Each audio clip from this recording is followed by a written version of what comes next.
Lacan, nous et le réel, 57e séance. Vous écoutez? Oui, mais est-ce que vous y attrapez un petit quelque chose qui ressemble à du réel? Dans la difficile tâche de vous faire entendre ce soir, disons, quelque chose. On entend? On n'entend pas. Et comme ça, entend-on. Donc la séance précédente, nous avons vu le discours de l'analyste en ce qui le spécifie, c'est-à-dire d'être le seul discours qui soit meubien. Dans l'envers de la psychanalyse, Lacan présente le discours du maître comme l'envers du discours de l'analyste. C'est dans ce sens-là, ce qui veut dire que le discours du maître, qui est quelque chose d'indispensable, nous ne pouvons pas nous en passer. C'est-à-dire, c'est à partir du moment où s'instaure le discours du maître, qui n'est rien d'autre au départ que le mot qui vient à la place de la chose. Il ne faut pas oublier que Lacan part sur des bases hegeliennes du rapport entre le maître et l'esclave et l'impasse de la dialectique du maître et de l'esclave. Je vous rappelle que pour le maître, il s'agit d'obtenir une reconnaissance, mais comme l'autre est esclave et qu'il ne peut obtenir la reconnaissance que d'un père, eh bien, il y a un échec et le discours de l'analyste est censé résoudre cette impasse posée par le discours du maître. Donc le destin du discours du maître, c'est de pouvoir évoluer jusqu'au discours de l'analyste. Le discours de l'analyste, c'est pas seulement cette organisation quadripartite avec cette circulation qui va dans le sens du petit a vers le sujet barré qui va produire et évacuer un signifiant maître et pas pouvoir revenir au S2, c'est-à-dire le savoir supposé à partir duquel se construit ce discours de l'analyste, mais c'est aussi, ce discours de l'analyste, la possibilité de passer d'un discours à l'autre. Là, je voudrais faire une petite incise, parce que vous savez que pendant un certain temps, j'ai beaucoup apprécié Žižek, et puis bien sûr que petit à petit, l'imposture s'est révélée, qui pouvait bien sûr, il pouvait bien sûr donner illusion pendant un certain temps parce que c'est vraiment quelqu'un qui est très agile, qui est virtuose avec les notions. C'est un fin connaisseur de la philosophie et donc il est capable, par son esprit très vivace, d'entrer dans des logiques paradoxales. Mais évidemment, tout ça ne vaut que par la pratique. Or, la phase de covidiotisme que nous avons connue là, alors qu'il avait l'occasion de mettre en place vraiment quelque chose de l'ordre de sa théorie critique, la critique de l'idéologie, eh bien il est passé complètement à côté et il s'est révélé dans une lecture de Lacan qui est totalement fausse, en fait, de bout en bout. On s'en rend compte maintenant, notamment avec cette notion de l'instauration du grand A, c'est-à-dire le grand autre, en tant qu'il est le lieu du langage. Donc il est passé complètement à côté de ça, ce qui donne bien sûr sa dérive à devoir aujourd'hui être du côté du mensonge, de l'oppression et du système, alors que la théorie critique et surtout la critique de l'idéologie, qu'il connaît parfaitement bien, lui aurait permis de se mettre du côté de là où il y a une parole et une parole subversive. Žižek qui cherche encore désespérément un maître, mais il y est déjà le maître. Et en plus, je pense que ça lui pose un problème en tant qu'hegelien, puisque une des formules de Hegel qui consiste dans l'immense génie, enfin c'est trop dire, mais le génie de sa logique, c'est que c'est toujours déjà là. C'est un peu comme Lacan qui dit que le christianisme est la vraie religion. parce que c'est la religion révélée. Tout est déjà là, et il n'y a rien à attendre de l'au-delà. C'est toujours déjà là. Et donc, pour Zizek, il devrait se poser la question et se dire, il a besoin d'un maître. Et si le maître était toujours déjà là? Bien sûr qu'il est toujours déjà là, puisque le maître, c'est le langage lui-même. C'est-à-dire, c'est revenir sur ce grand A, les logiques inhérentes au langage lui-même qui fonctionne tout seul, comme un automaton, et qui contient toutes les possibilités et tous les scénarios. D'où le mot d'esprit, bien sûr, qui vient révéler, et c'est pour ça qu'il fait tant de plaisir, parce que dans la quête du plaisir, peut-être le plaisir du mot d'esprit, c'est ça le stade génital. Il y a un stade oral, il y a un stade anal, où justement on peut fonctionner avec dans la partie haute du schéma L, avec un moi, un stade où l'autre c'est un modèle, un objet ou un adversaire, donc on le bouffe et on le chie. On n'a pas besoin qu'il y ait un autre qui soit dans une radicale altérité. Si nous avons des pulsions sexuelles, ce que découvre la psychanalyse, c'est qu'il y a cet autre-là, d'un autre authentique, d'un véritable autre. Et ce véritable autre naît un véritable autre. S'il y a, comme dans le schéma L, cette indissociabilité du petit A et du grand A. Donc, en fait, il y a du plaisir dans le mot d'esprit parce qu'il y a instauration de l'altérité qui est indéniable, une altérité radicale avec laquelle on se concilie, on se réconcilie avec l'altérité radicale.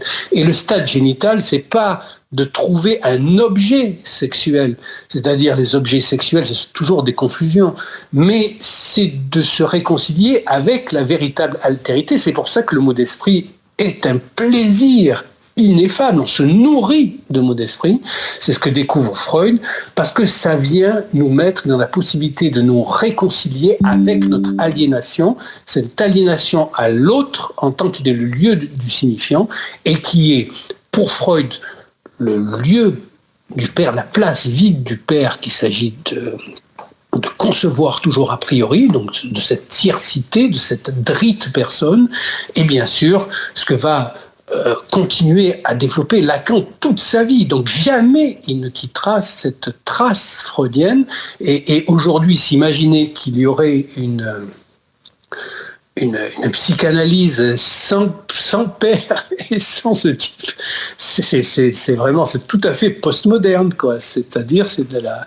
Ouais, ça serait du vin sans raisin, quoi. C'est même pas du vin sans alcool, c'est du vin sans alcool et sans raisin. C'est-à-dire que ça n'a aucun sens. Exactement comme Miller, mais je dirais que Zizek est quand même plus intelligent, plus fin que Miller. Miller, il est tellement autosatisfait et tellement à côté de la plaque depuis le début que ça ne lui vient même pas à l'esprit qu'il peut être totalement à côté de la lecture de Lacan. Tandis que Zizek, lui, par ce qu'il dit, il y a quelque chose d'autre qui se passe. C'est-à-dire, c'est son problème vraiment, je dirais, subjectif, qui l'amène à une éthique qui n'est pas celle qu'il voudrait. Donc là, par exemple, pour décrire quelque chose du dernier Lacan, comme il l'appelle, parce que tous les gens qui parlent de premier, de dernier Lacan, etc., ce sont ceux qui tronçonnent en tranches de saucisson l'œuvre de Lacan. Mais en fait, l'œuvre de Lacan n'est pas saucissonnable. Du début à la fin, Lacan reste sur la même position. Cette position, elle est celle de l'écoute de Freud, et une écoute de Freud qui est d'une grande finesse et qui lui permet justement de pouvoir remettre en question, comme le fait Freud justement par rapport notamment à la paranoïa, sa thèse par rapport à une mise en contact d'un cas qui résisterait. Donc, à partir de là, il ne va pas défendre à tout prix sa thèse, il va réexaminer chacun des éléments de sa thèse pour pouvoir la faire évoluer. Et c'est le cas notamment de la paranoïa. Vous savez que la dernière fois, je vous ai parlé de cette jeune femme-là, dont le psychanalyste, probablement quelqu'un de l'ECF ou d'une de ces écoles-là, lui a dit « mais vous ne voulez pas vous faire vacciner, mais vous êtes paranoïaque », et donc je lui avais conseillé de le questionner sur ce qu'il entendait par paranoïaque.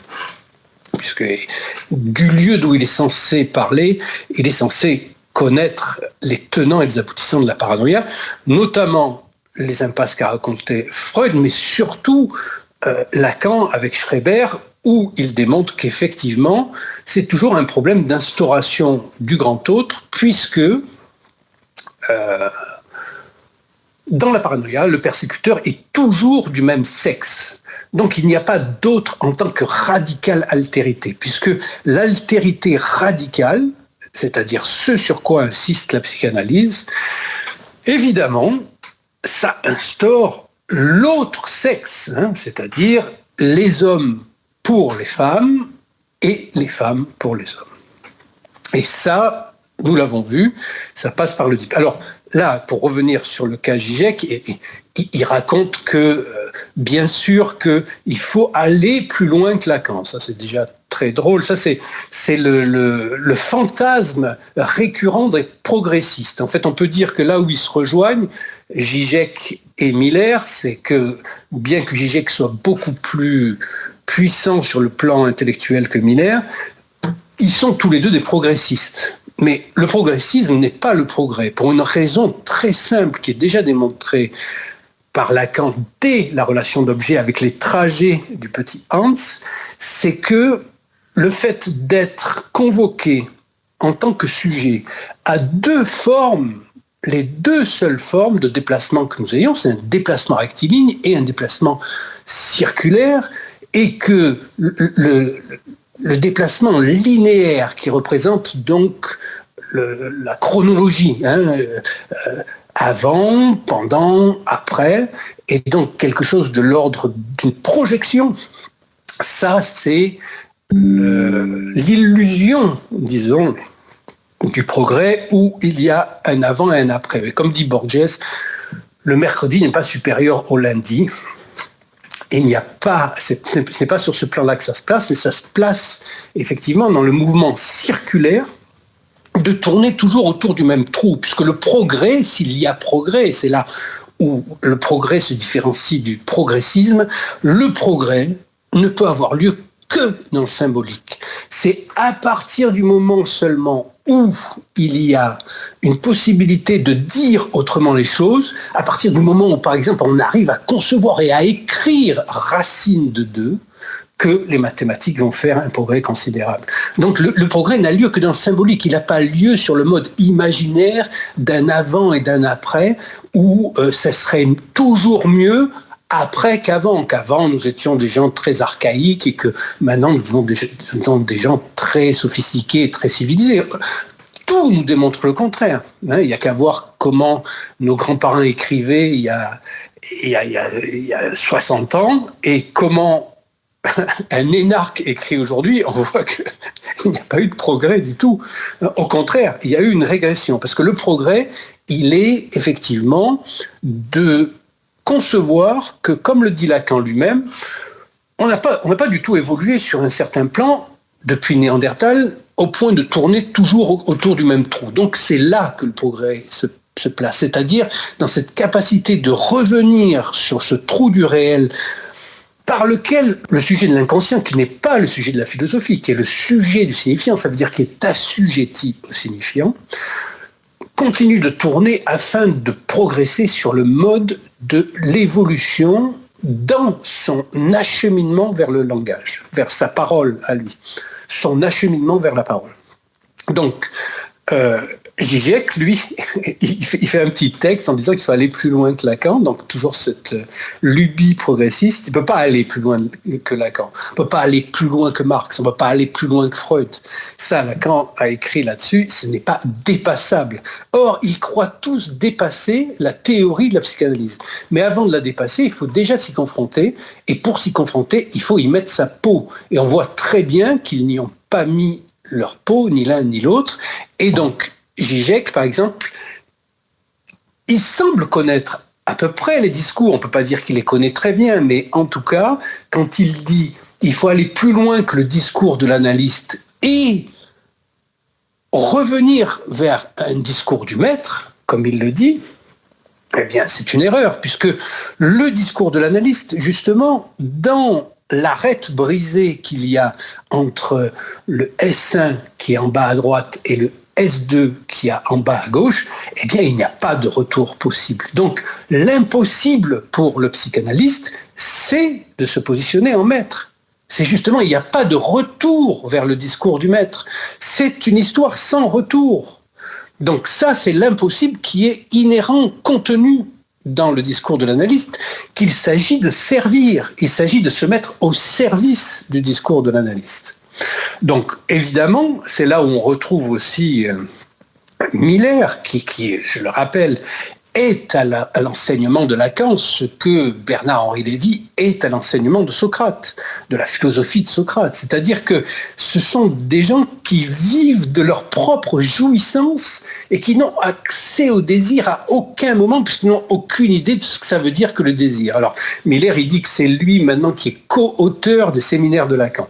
Et donc, le désir et son interprétation, il dit même dans une interview, oui, j'ai presque fini la rédaction. Il y croit vraiment. Il croit vraiment que c'est lui qui a produit les séminaires de Lacan au point de s'en reconnaître comme le co-auteur et donc de rédiger, alors qu'il n'a rien compris à Lacan. C'est très clair, notamment par rapport au père et par rapport à l'Oedipe, puisque justement le progressisme, qui est donc l'inverse du progrès, va aller jusqu'à l'élimination progressive de la fonction paternelle, alors que justement, le mouvement de Freud, qui est celui d'inventer la fonction paternelle, c'est lui qui, dans Totem et Tabou, et bien sûr dans son Moïse, vient répéter le geste christique de sauver non pas l'homme, les humains, mais de sauver la place vide de Dieu. Donc cette place de l'altérité dit dritte personne, qu'on verra un peu plus tard avec le mot d'esprit. Donc la troisième personne, c'est-à-dire cette place vide, que quand on est deux, c'est qu'il y aura toujours eu du 3 au préalable, eh bien c'est ça la place du Père. Et cette place du Père, évidemment, Lacan va s'inscrire absolument là-dedans. Donc il n'y a aucune obsolescence, comme veut le faire croire Miller, ni du complexe d'Oedipe, ni, et encore moins, de la place du Père. Alors, bien sûr, il va dire, il en fait un symptôme. Oui, mais il en fait un symptôme exactement comme la femme. C'est-à-dire, dans cette histoire de perversion, il explique bien que l'éthique même, c'est celle d'une éthique de père de famille avec la troisième position, et c'est ça qui est très rare, justement. Si selon la Genèse, je vous lis les choses que on a eu la bonté de m'écrire, ce qui n'est pas plus mal qu'autre chose, étant donné ce que j'ai dit, que le réel tient à l'écriture. Si selon la Genèse traduite par André Chouraki, Dieu créa à l'homme une aide contre lui, qu'en est-il du psychanalyste comme aide contre? Je pense qu'effectivement, le psychanalyste ne peut pas se concevoir autrement que comme un symptôme. C'est pas la psychanalyse qui est un symptôme, c'est le psychanalyste. C'est en ça que je répondrai à ce qui m'avait été posé comme question tout à l'heure. C'est que c'est le psychanalyste qui est en fin de compte une aide dont, au terme de la Genèse, on peut dire que c'est en somme un retournement, puisque c'est bien l'autre de l'autre. C'est ce que je viens de définir à l'instant comme l'âme de petit trou. Que ce petit trou à lui tout seul puisse fournir une aide, c'est justement en ça que l'hypothèse de l'inconscient a son support.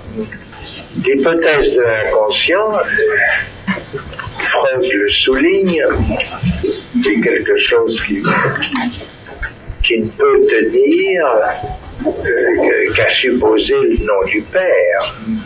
Supposer le nom du Père, certes, c'est Dieu.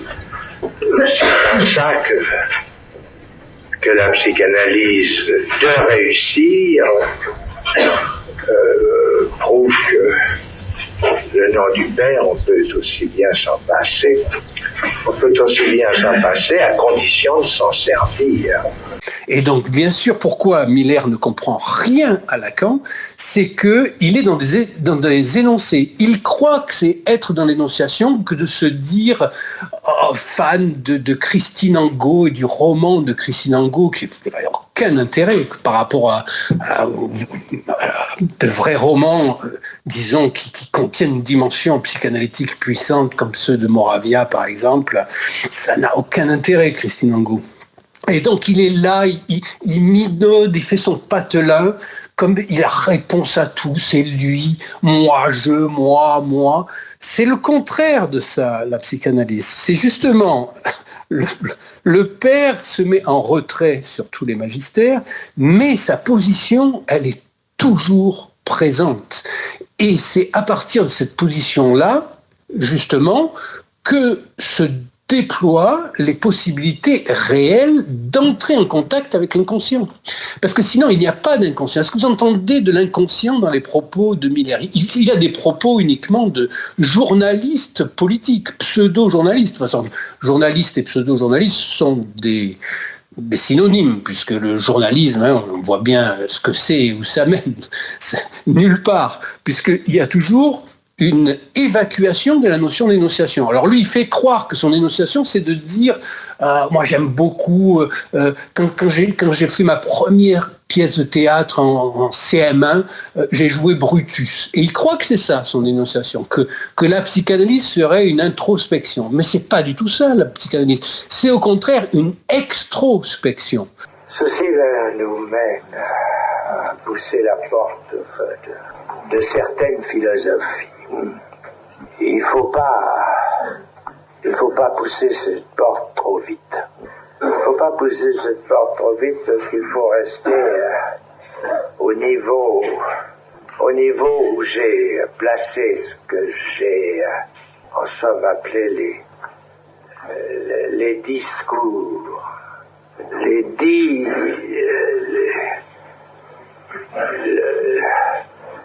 C'est le dire qui secourt. Il faut quand même bien profiter de ce que nous offre d'équivoque la langue dans laquelle nous parlons. Qu'est-ce qui secourt ? Est-ce que c'est le dire ou est-ce que c'est le dit ? Dans l'hypothèse analytique, c'est le dire. C'est le dire, c'est-à-dire l'énonciation.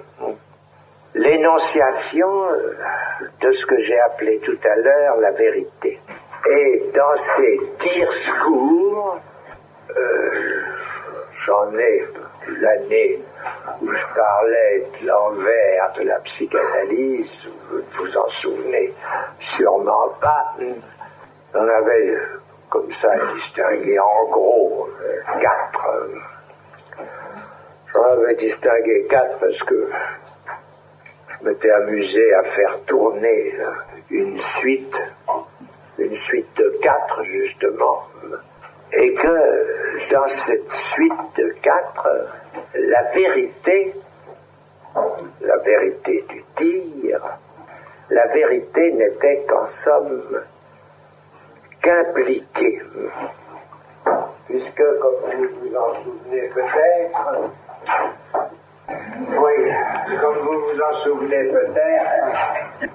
ça se présentait comme ça. Je veux dire que c'était le discours du maître qui était le discours le moins vrai. Le moins vrai, ça veut dire le plus impossible. C'est ça que découvre Freud avec notamment l'importance décisive du mot d'esprit et sa relation à l'inconscient, qui est justement un ouvrage princeps qui est très souvent sous-évalué par rapport à sa portée. Or, dans les formations de l'inconscient, Lacan reprend et conseille 3 fois de relire le mot d'esprit. et sa relation à l'inconscient. Donc la différence que fait Freud entre l'humour, le comique, le trait d'esprit. Lacan va, dans un premier temps en tout cas, préférer le syntagme trait d'esprit à mot d'esprit. Parce que ce trait, c'est quelque chose qui différencie de tout le reste dans la mesure où il instaure forcément ce que Freud appelle die Drittperson, la troisième personne. C'est-à-dire que même entre deux, Freud se demande pourquoi y a-t-il besoin qu'il y ait un auditeur pour pouvoir jouir du trait d'esprit.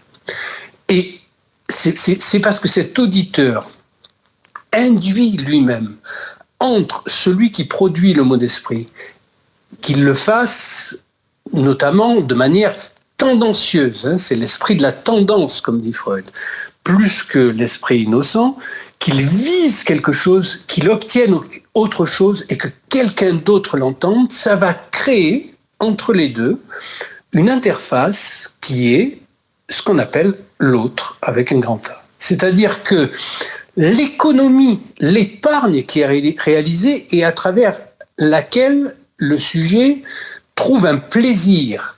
Ce plaisir, n'oublions pas que c'est toujours ce que vise le sujet. Il le vise de toutes ses forces et il l'obtient à un moment inattendu, c'est-à-dire quand, à travers ce qu'il dit, quelque chose se passe, ce quelque chose est d'ordre inconscient. Inconscient, ça ne veut pas dire qu'il n'en a pas conscience.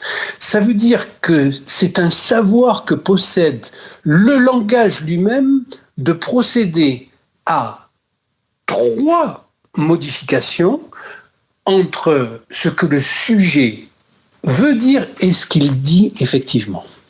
Ce qu'il dit effectivement aura subi, au futur antérieur, une transposition, c'est-à-dire une représentation indirecte, comme dit Freud, une métonymie, une métaphore.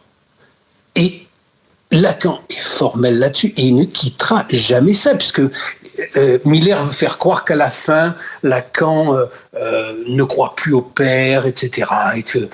mais c'est faux, parce que même dans Joyce, le symptôme, le cercle qu'il vient rajouter à imaginaire symbolique et réel s'appelle encore les noms du père. C'est-à-dire que c'est la seule possibilité de rassembler l'imaginaire, le symbolique et le réel quand ils sont dispersés, ce qui est le cas chez beaucoup de sujets. Et donc, une position de ce type-là, qui est une position qui est liée à la place vide du père, c'est ce qui permet de renouer le nœud borroméen. Et c'est à partir de ce nœud, paradoxalement, que peuvent se dénouer les signifiants qui font symptôme et à partir duquel le sujet s'est mis dans une souffrance particulière. Donc on le voit, le nom du père, les noms du père, le nom du père sera devenu au fil de l'enseignement les noms du père, eh bien Lacan n'abandonne jamais ça, pas plus que l'Oedipe. Et donc aujourd'hui, le malaise dans la civilisation, c'est vraiment le malaise qui est lié à un mésusage du langage, c'est-à-dire de ne pas vouloir savoir dans quel discours le sujet est pris. Et effectivement, si vous écoutez Miller, il est pris dans le discours universitaire au même type que Žižek. Pourquoi ? Parce qu'il n'y a pas la logique de l'énonciation. Justement, Miller lui-même dit l'énonciation en logique 0. Mais c'est le contraire. C'est-à-dire que c'est à partir du moment où l'énonciation rentre en compte comme le grain de sable qui va venir permettre au dire originel, qui est le désir lui-même, le désir n'est qu'une désinence de ce dire originel qui colonise le corps depuis le début, puisque c'est à partir de ce dire que l'enfant lui-même va se trouver confronté d'une manière ou d'une autre au monde. C'est c'est dans l'appréhension qu'il va avoir du regard de sa mère sur lui, du rapport qu'elle va avoir à la parole, comment le mensonge va-t-il s'inscrire tout de suite dans la possibilité qui lui sera offerte de ne pas appartenir tout entier à l'autre. Est-ce que je peux me dire quelque chose que elle, le premier grand autre, la mère est confondue, c'est pas elle le grand autre, mais elle est confondue pour l'enfant avec le grand autre, puisque elle est représentative d'une toute puissance, puisque c'est le créateur, c'est d'elle que je sors, et elle peut subvenir à tous mes besoins.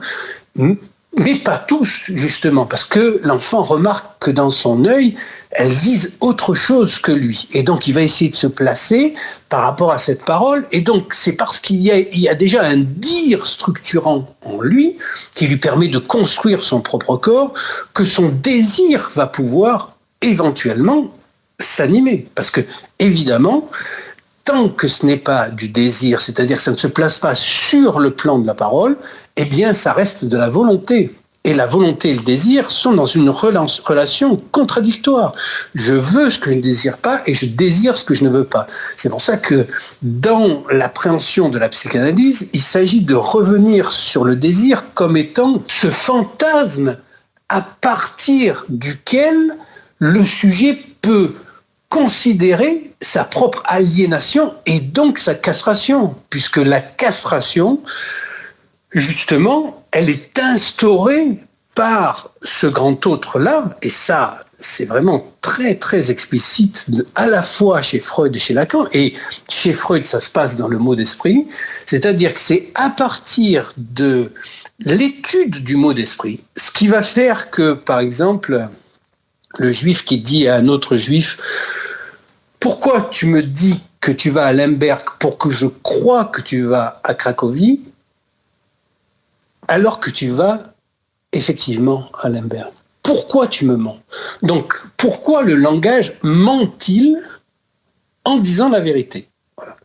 Ça, ce mot d'esprit-là montre que c'est dans le grand autre que ça se passe. C'est-à-dire le langage possède en lui-même ses potentialités de condensation, de déplacement et de représentation indirecte. De telle manière que quand quelqu'un fait un mot d'esprit, bien sûr qu'il a besoin de quelqu'un d'autre, parce que il faut qu'il soit validé par l'autre. C'est-à-dire qu'on se reconnaît, cette fois non plus selon la partie haute du schéma L, c'est-à-dire dans un miroir avec un autre qui est toujours soit un modèle, soit un objet, soit un adversaire, mais on se reconnaît à travers la tiercité de l'autre avec un grand A. C'est ce à côté de quoi passe Zizek. Parce que Zizek fait une erreur fondamentale. C'est par exemple, pour lui, la paranoïa, c'est l'instauration d'un grand autre. Mais c'est l'inverse. C'est-à-dire que c'est le grand autre, le paranoïaque, qui n'y croit pas. C'est un déficit de croyance. Or, on ne peut croire qu'en la parole. Puisque s'il n'y a pas de parole en tant qu'elle est une dimension de l'altérité, et c'est là où on a la position vraiment de la psychanalyse, et la place vide du père, elle est là. C'est-à-dire celle qui permet de concevoir que l'enfant n'est pas seulement le fruit des entrailles maternelles en tant qu'il est dans une relation entre créature et créateur de quelque chose, d'un processus purement physiologique et qui est d'ordre contingent métonymique, mais que sa conception vient d'un plan qui est la parole. Nous sommes avant tout des enfants du signifiant. C'est ce qu'on découvre en étudiant justement le passage du monde mino-mycéen à l'hellénisme, c'est-à-dire au départ de la civilisation. Et aujourd'hui, on, entre guillemets, voudrait nous faire croire que le progressisme, qui voudrait se faire passer pour du progrès, serait justement cette élimination du père. Mais Lacan est très clair, tout comme Freud, c'est-à-dire que ce qui compte, c'est que c'est parce qu'il y a le père, et l'Oedipe n'est rien d'autre que ça, l'instauration de la fonction paternelle qui permet au sujet, garçon ou fille, de choisir son objet chez l'autre sexe, dans l'autre sexe.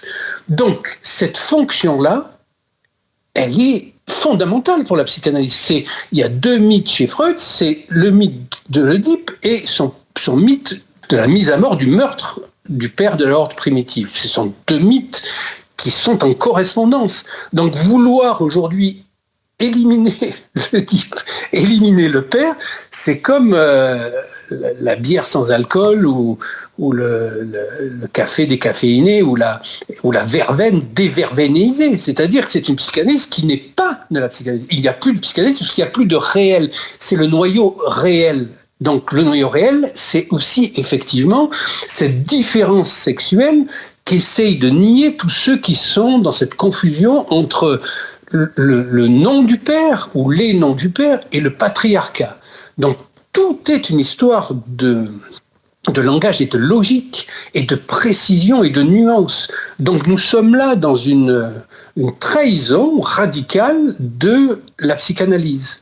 Et aujourd'hui, comme par hasard, la seule possibilité de pouvoir vivre quelque chose d'intéressant dans cette époque dominée par l'absurdité, le non-sens et la folie, on peut le dire, parce que c'est une passion d'être dominé à ce point par l'avidité, par la reconnaissance, etc., c'est la psychanalyse, parce qu'elle donne une mesure avec cette dimension de l'altérité du grand autre qui ne peut être instaurée que par la fonction paternelle. Donc effectivement, le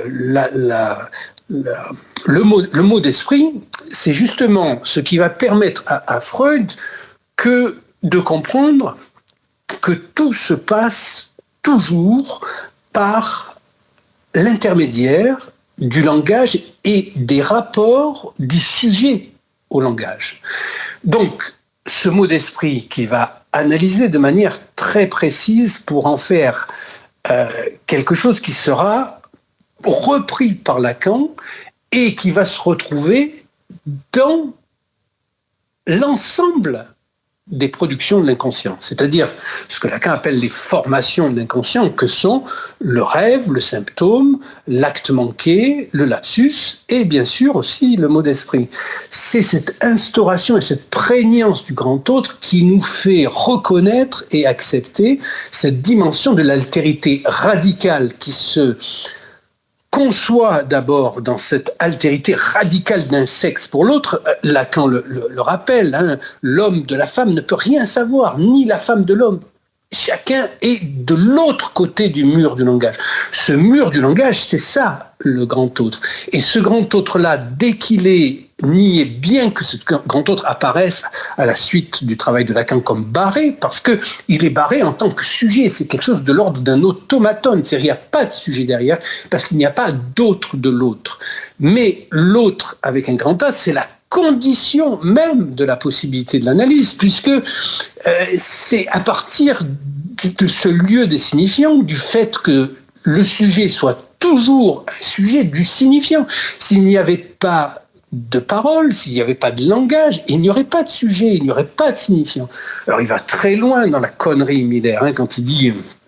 il parle des animaux, mais c'est du langage des abeilles, etc.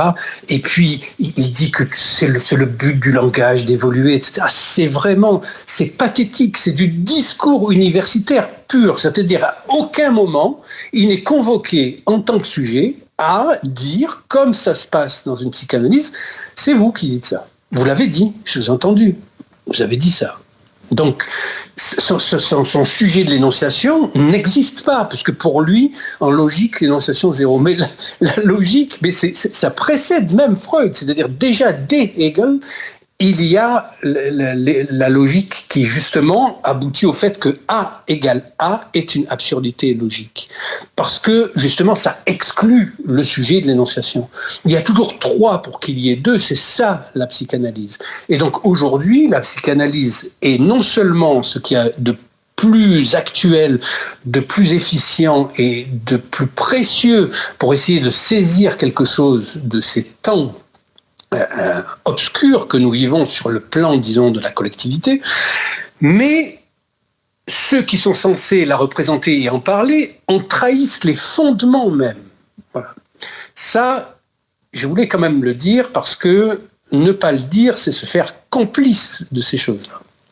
Donc la psychanalyse, ce n'est pas ça. La psychanalyse, ça reste l'actualité de l'Oedipe et puis bien sûr la fonction paternelle. C'est-à-dire la différence qu'il y a entre le père imaginaire, le père symbolique et le père réel, et la place à partir de laquelle peuvent se concevoir ces notions. Sans ces dimensions-là, il n'y a tout simplement pas de psychanalyse. C'est de la psychologie, de la psychothérapie, de la psychiatrie, qui, selon Lacan, souscrivent à l'économie de marché et donc répondent directement au discours du maître qui est l'envers du discours de l'analyste. Donc on est de l'autre côté. Et il s'agit justement, pour nous, aujourd'hui, de ramener l'actualité de la psychanalyse dans ce qu'elle a de plus fondamental. Donc, ce mot d'esprit nous fait comprendre justement que les énoncés subissent toujours 3 registres de modification que sont la transposition ou bien la représentation indirecte, qui peut être des fois ramenée à une inversion, la métonymie et la métaphore. Donc, ce qui fait dire à Lacan, dans une excellente conférence sur la simultanéité, la contemporanéité de l'apparition de la psychanalyse avec la cybernétique, qui lui fait dire que si je veux le bien de quelqu'un, c'est que je lui veux du mal. Si j'aime quelqu'un, c'est que je m'aime moi-même. C'est pour que ça me revienne. Et c'est à partir seulement du moment où je commence à m'aimer qu'à ce moment-là, je peux en aimer un autre. Là, nous avons les 3 registres, justement, qui servent bien sûr à Freud, que Freud repère, parce que dans le mot d'esprit, il revient bien sûr sur l'interprétation des rêves, et il voit ce mécanisme que subit chacun des énoncés. Donc aujourd'hui, nous sommes dans une forme psychotique, il faut le dire, de confusion entre les mots et les choses, où chacun dit quelque chose et il s'imagine que ce qu'il a dit, ça correspond à une chose, sans penser qu'il y a une instance d'énonciation qui a modifié, même si c'est très légèrement, des fois 1 degré de modification suffit pour faire changer radicalement quelque chose. Donc chaque énoncé subit ces 3 variations, et donc Freud revient sur les rapports entre le mot d'esprit et le rêve et déploie les possibilités qui sont offertes d'interprétation du rêve en prenant en compte justement cette différence entre le sujet de l'énonciation et le sujet de l'énoncé. Il s'agit de faire entendre que derrière ce qui se dit, dans ce qui s'entend, il y a de la parole.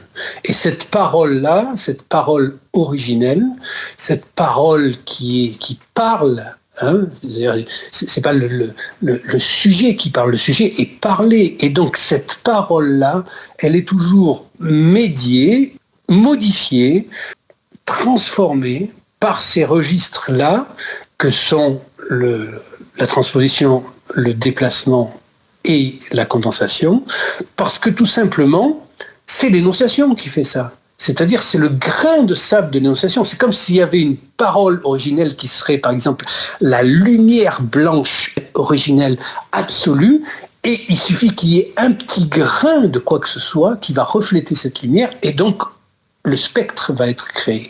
Et c'est-à-dire que c'est une possibilité pour le sujet de récupérer cette parole à partir de laquelle il parle, mais en sachant qu'elle est médiée, qu'elle a été transformée par ça. Et à partir de là, il peut se réconcilier avec l'aliénation elle-même. Parce que là, en psychanalyse, par rapport au sujet du discours universitaire, pour le dire rapidement, c'est-à-dire la philosophie, la psychologie, etc., en psychanalyse, le sujet n'est pas déjà là, et ensuite, il va se passer quelque chose comme sa sexuation, sa castration, je ne sais pas quoi. C'est le langage lui-même, puisque la castration symbolique, ça veut dire non pas que la castration est symbolique au sens laxiste du terme symbolique, on dit le franc symbolique, ça compte pas pour grand-chose, etc. Non, la castration symbolique, ça veut dire que c'est le symbolique qui est castration. C'est le fait que nous soyons déjà toujours castrés par le langage, c'est-à-dire incapables d'accéder à quoi que ce soit, y compris notre propre corps, indépendamment de la médiation du langage. Donc, le sujet, lui, il est dans cette aliénation radicale au langage. C'est pour ça que l'aliénation ne naît pas après. Elle est constitutive du langage, elle est constitutive de la condition humaine. Donc, la réconciliation, ce n'est pas autre chose que la réconciliation avec l'aliénation elle-même. Et cette aliénation-là, c'est tout simplement le nom du Père. Et c'est l'Oedipe. C'est retrouver cette place vide à partir de laquelle la parole aura pu avoir lieu et le rapport que je peux avoir en tant que sujet à cette parole. Et évidemment, c'est toujours dans l'acte manqué, le lapsus, le rêve, que des choses qui apparemment ne vont pas, pour le dire vite, que je peux repérer quelque chose du réel de cette parole. Parce que ce qui est une des définitions du réel, c'est ce qui ne va pas. Il y a quelque chose qui ne va pas. Et ce qui ne va pas, c'est ce à quoi a affaire le psychanalyste. C'est-à-dire l'écart qu'il y a entre, disons, le déroulé des énoncés et puis l'énonciation là-dedans, qui n'entend pas les variations de sa parole, et donc la manière dont les signifiants, certains signifiants n'arrivent pas à se fondre dans le discours courant, dans ce que Lacan, dans son graphe, appelle delta prime delta, c'est-à-dire une espèce de discours qui fonctionne comme ça sur le registre du discours du maître, étant à entendre dans son acception la plus large, parce qu'aujourd'hui, comme nous l'avons vu la dernière fois, c'est le discours capitaliste qui a pris la place du discours du maître. On n'est plus dans le discours du maître antique, nous sommes dans un autre type de discours, avec un autre type d'illusion qui fait que l'illusion qui avant consistait à ce qu'il n'y ait pas de fantasme, qu'une chose dite correspond à la chose elle-même, le discours du maître, puisque le petit a est évacué, eh bien aujourd'hui l'illusion est autre, c'est que les sujets eux-mêmes s'imaginent, par cette inversion de flèche que nous avons vue, pouvoir dominer le monde en dominant le langage, en mettant en position où c'est le signifiant qui répond du sujet et pas l'inverse. Alors que il suffit d'observer quand un enfant arrive au monde, à quel point son imprégnation symbolique, son imprégnation dans le langage est issue directement de la possibilité pour lui d'entrer dans ce qu'on appelle l'Oedipe, c'est-à-dire de voir comment progressivement, c'est par le fait que l'enfant va rentrer dans une sorte de rivalité imaginaire avec le père, que le père soit là ou pas là, en tout cas ce qui n'est pas la mère, et ce qui fait qu'il est issu du réel d'une différence sexuelle. La différence sexuelle, elle est réelle parce qu'elle est impossible, on ne peut rien en dire, elle est impossible à inclure dans la structure, à la dire au plan symbolique, à la représenter. C'est impossible de la dire ou de la représenter. Donc, c'est ça le réel. Et donc, c'est à partir de ce réel-là, quand il y a instauration par le père du grand autre, qui se passe par l'intermédiaire d'une relation de conflit imaginaire, que s'intègre le symbolique, que la dimension symbolique s'intègre, que le rapport au langage part sur des bases qui sont correctes. Sinon, il y a trop d'écart entre le monde des représentations et le monde réel. Donc il y a une forme de repli qui va se traduire par différents types de symptômes. Et donc à l'opposé de ça, on le sait, Lacan parle dans notamment les relations d'objets, mais surtout les psychoses et celui d'avant, il y a ce qu'il appelle la couvade. Là, on est dans une relation imaginaire au père. C'est-à-dire, c'est par le fait de pouvoir s'imaginer être dans une relation identificatoire à la mère que, disons, le faux père, celui qui reste dans une position infantile, le père préoedipien, va refuser donc l'imprégnation symbolique, c'est-à-dire son intégration dans le symbole par l'imaginaire de la couvade, d'être lui-même dans la possibilité de porter un enfant. Donc on le voit aujourd'hui avec l'histoire de soi-disant des hommes enceints, c'est totalement imaginaire, c'est-à-dire on est hors du réel et d'une manière, disons, rapide, on peut dire que le discours capitaliste, c'est l'évacuation du réel. Et de l'autre côté, puisque le discours du maître, représenté en l'occurrence par le discours capitaliste, est l'envers du discours de l'analyste, de l'autre côté, il y a justement faire avec le réel. Et faire avec le réel, c'est faire avec l'énonciation du sujet. Donc, dans une cure, celui qui arrive, c'est pas le contenu de ses propos qui compte, mais c'est justement l'écart qu'il y a entre ce contenu et comment il dit ce contenu. C'est-à-dire là où il y a un écueil, là où il y a des signifiants qui ne font pas chaîne, qui sont dissociés et que l'analyste a pour fonction d'écouter pour regrouper entre eux et de voir dans quel discours le sujet est pris.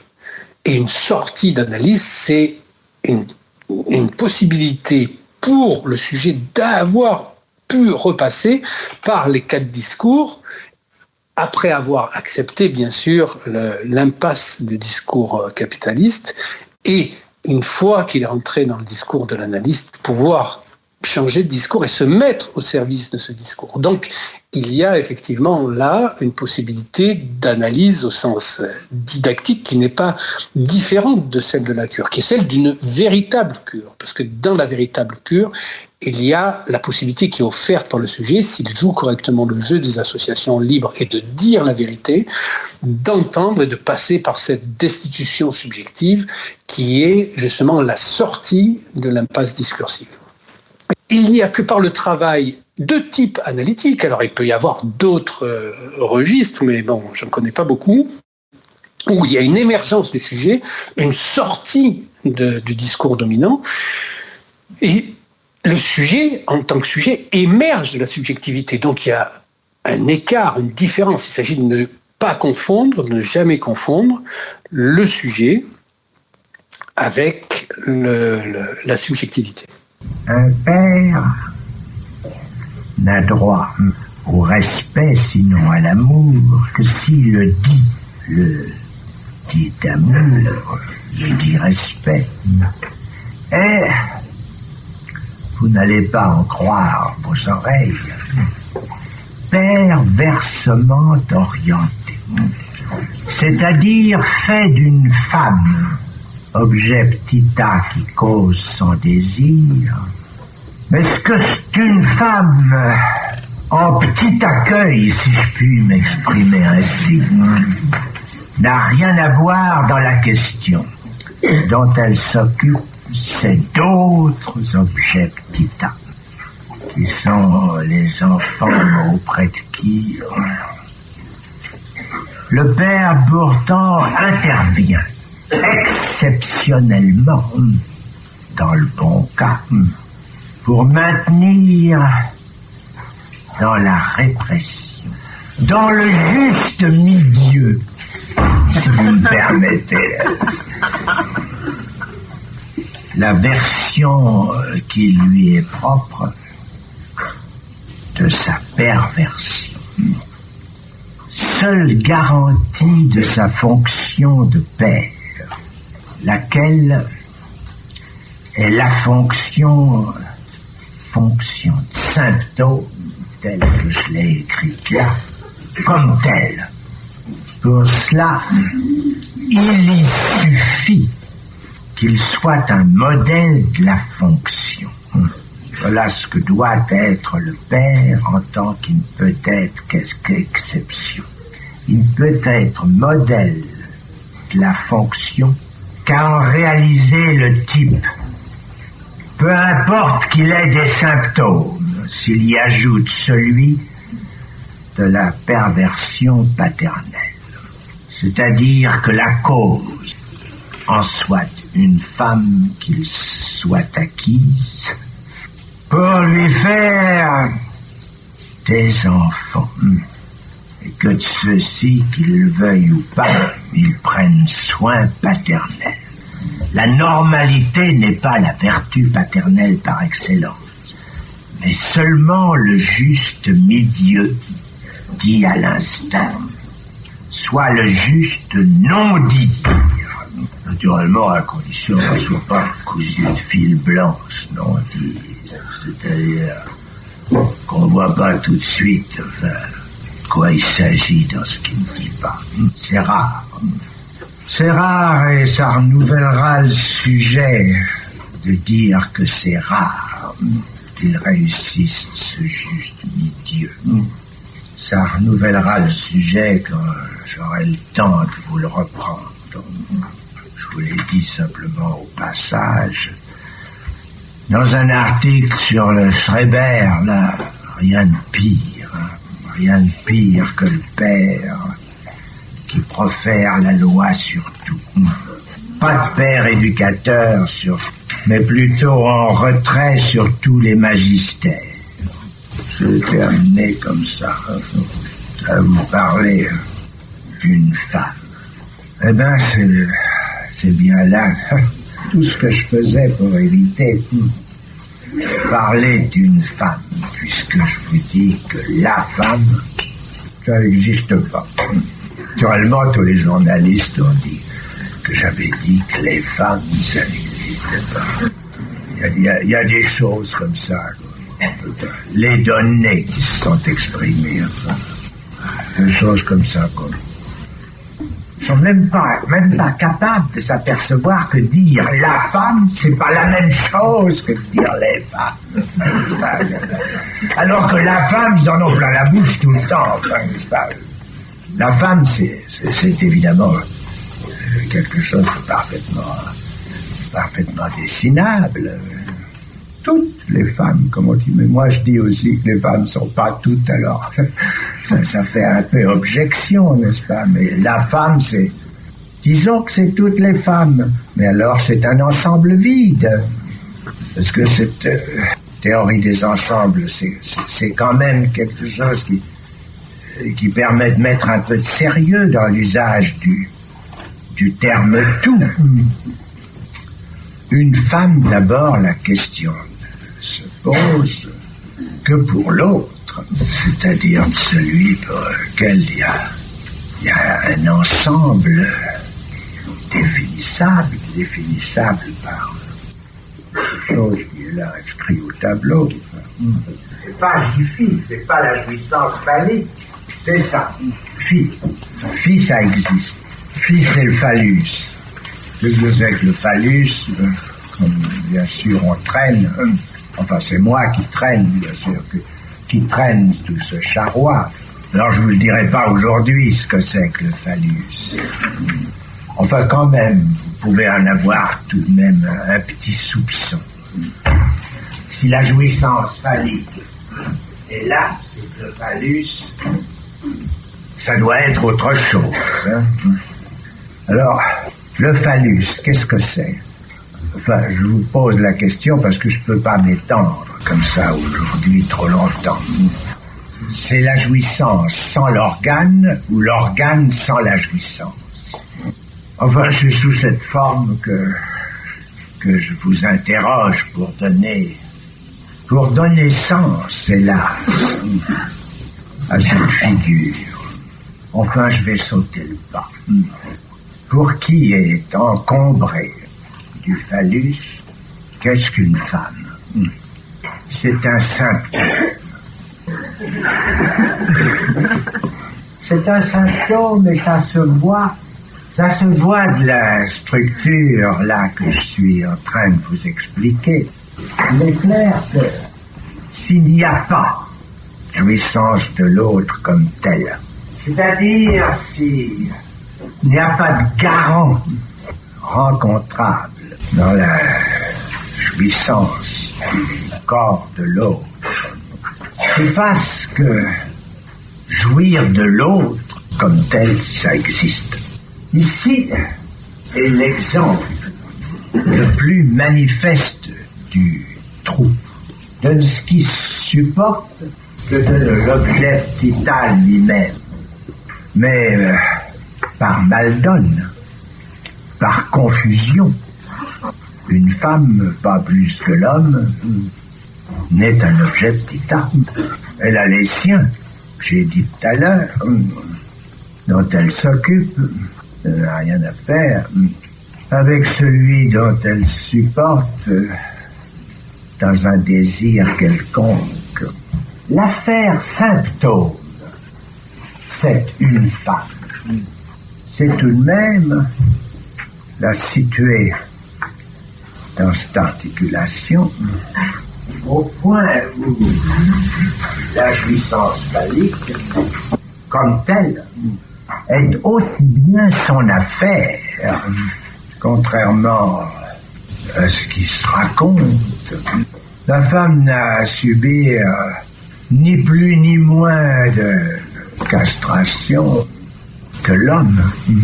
Elle est au regard de ce dont il s'agit dans sa fonction de symptôme, tout à fait au même point que son homme. Il y a simplement à dire comment, pour elle, cette existence de réel qu'est mon phallus de tout à l'heure, celui sur lequel je vous ai laissé la langue pendante, il s'agit de savoir ce qui correspond pour elle. Vous imaginez pas que c'est le petit machin là dont Freud. Ça n'a rien à faire avec ça. Ces points de suspension du symptôme sont en fait des points, si je puis dire, interrogatifs dans le non-rapport. Je voudrais quand même, pour frayer ce que l'âge introduit, vous montrer par quel biais ça justifie cette définition du symptôme. Ce qu'il y a de frappant dans le symptôme, dans quelque chose qui, comme là, se bécote avec l'inconscient, c'est qu'on y croit.